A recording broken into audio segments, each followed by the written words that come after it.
Voilà qui met fin à la partie théorique. On va maintenant s'attaquer à la deuxième partie de ce chapitre, la pratique, en commençant par une analyse protocolaire. Pour ça, on va se servir des traces capturées avec le logiciel Wireshark. Pour notre analyse, on aura besoin de la trame capturée, qu'on a décidé de vous présenter de la manière suivante.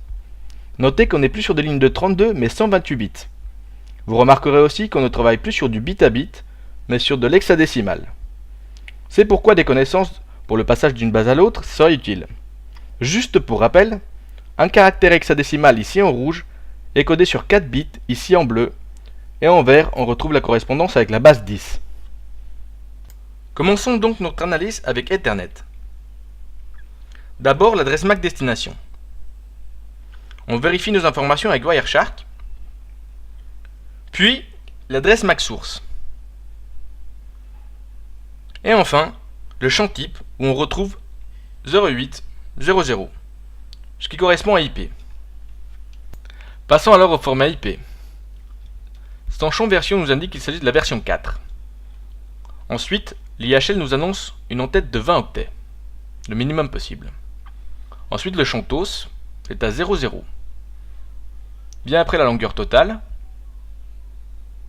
suit l'identificateur,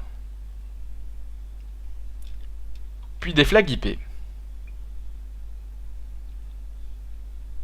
Ensuite, on retrouve un TTL de 63 sauts. Et maintenant, attention au champ protocole, qui nous affiche 11, mais 11 en base 16. Si on transforme ça en base 10, ça nous donne 17, ce qui correspond à UDP. Ensuite, la somme de contrôle, qui ne sera pas détaillée ici. Puis enfin, les adresses. D'abord la source, puis la destination. Comme on l'a vu dans le champ protocole, la suite sera de l'UDP. D'abord le port source, 0035, en hexadécimal, encore une fois qu'il faut convertir en décimal pour retrouver 53, ce qui correspond à DNS. On passe ensuite au port destination, puis à la longueur du paquet UDP, et enfin le checksum.